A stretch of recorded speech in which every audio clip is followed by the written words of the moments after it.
So as IEBC, we will continue discharging our mandate because we bear the duty to ensure that Kenya and Kenyans indeed enjoy that right of a credible, peaceful, free and fair elections come 2027.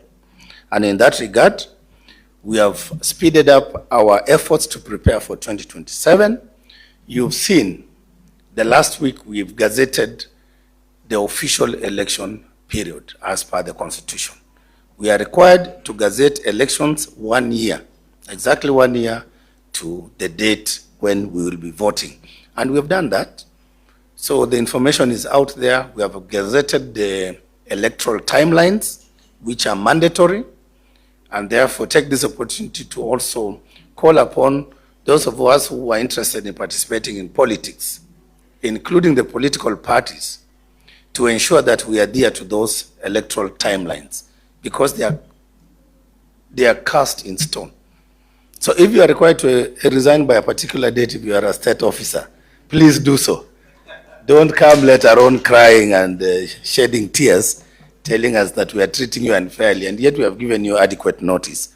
The same applies to political parties and all those things. We are currently planning to roll out the mass voter registration, the second phase. We did the first one, which went successfully, and right now we have a total register of new voters of 2.9 million. Makofi tafadhali. And our target is 6.3 million, so we are doing quite well.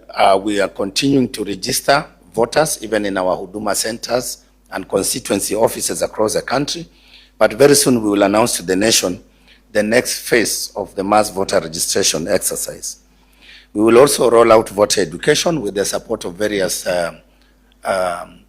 organizations, some of which are present here, who have been accredited to support us with voter education, including the religious community and the civil society. And of course, we will continue engaging with all the actors, because elections is not the business of IEBC alone. You know, when I go to some places, everybody is looking at me and saying, chairman, chairman. No, it's not chairmans alone, you know. Elections is the responsibility of all of us to make sure that we organize the best election in the history of the Republic. I would also want to mention something to do with our youth. I think a lot has been said. We've always been telling the youth, oh, you know, you are this, you are the future leaders, don't be used, don't be misused. I think, to put it into context, the political actors must know that we can't escape from the fact that the youth are now the majority of our voters. That's a fact. When we publish the final register, which will be somewhere next year, once we finish the registration of voters, and then we engage in cleaning the register, doing the public audit and inspection, and the final publication, I will invite you to study that register. You will realize that close to 70% of the registered voters are young people. 70%. We have the statistics and we will share with you. We will do data segregation, and you will get to know. In the last election, 2022, the voter turnout was 64.4%.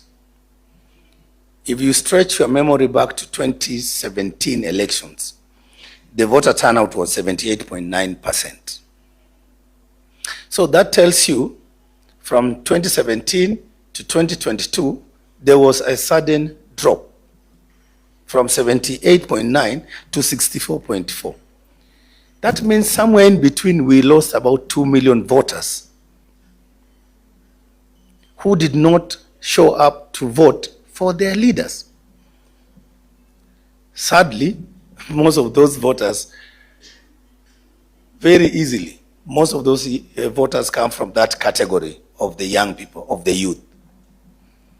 So what are we telling political parties and politicians? You have to be very careful in the way in which you engage with the young people, the way in which even within your party structures, or even within your campaigning strategies, the more you create an environment of anarchy, violence, goonism, the more these young people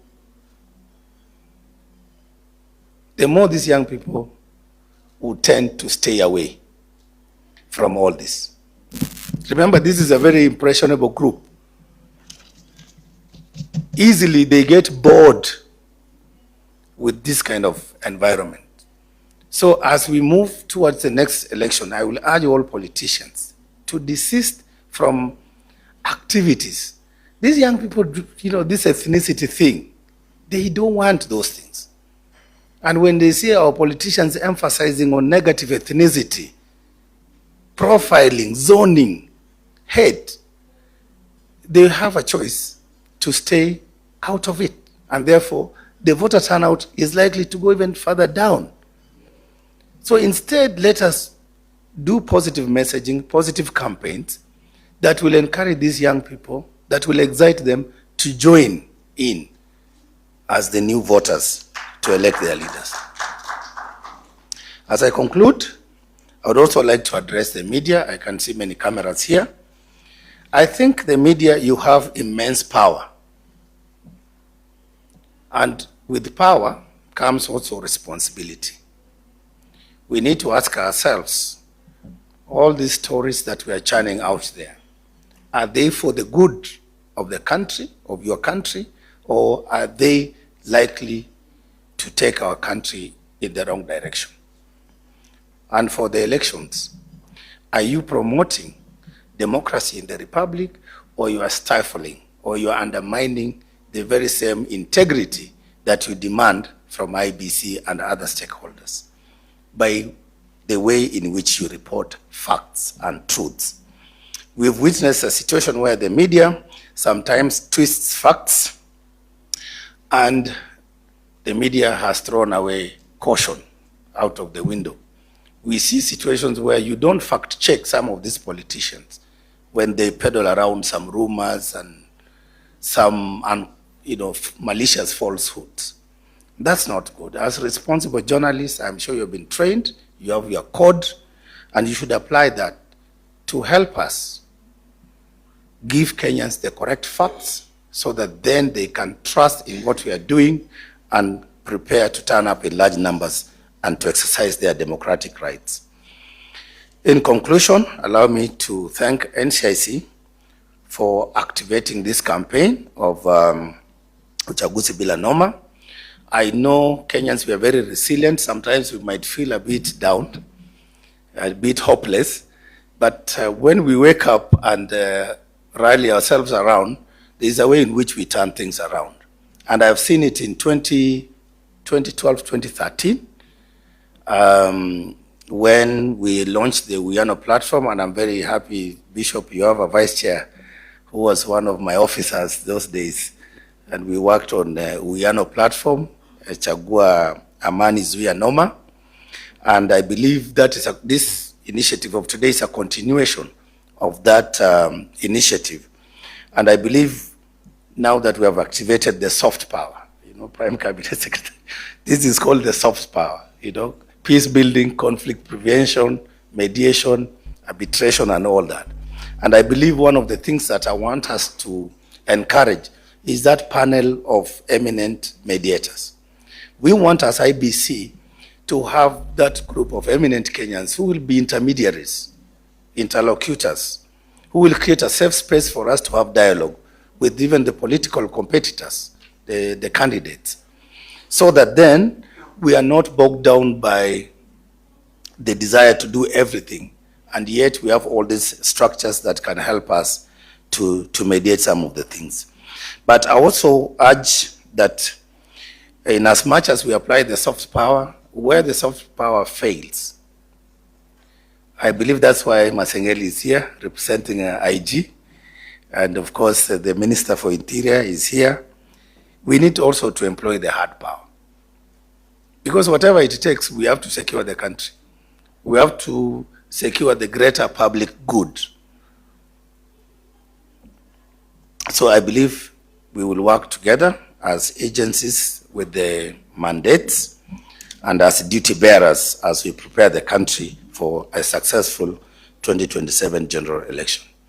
In the same breath, as Iebc, once we have gazetted the election period, which we did last week on the 19th of August, that means our elections code of conduct comes into force. We have something called Electoral Code of Conduct under the Elections Act and under Article 84 of the Constitution. That is the tool that we'll be using to hold politicians accountable. That is the tool that we will use to monitor conduct that amounts to breaches of the Electoral Code of Conduct, and we will use that to bring some sanity to the electoral space. So my call and my rallying cry to fellow citizens and of course agencies involved, let us be proactive in investigating some of these political actors and their activities, and let us use that information to petition Iebc to take action against those errant politicians who think they are above the law.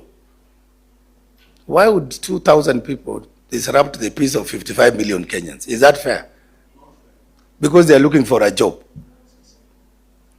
So that mechanism requires that you report to us and we use that information not to take appropriate action, including fining them.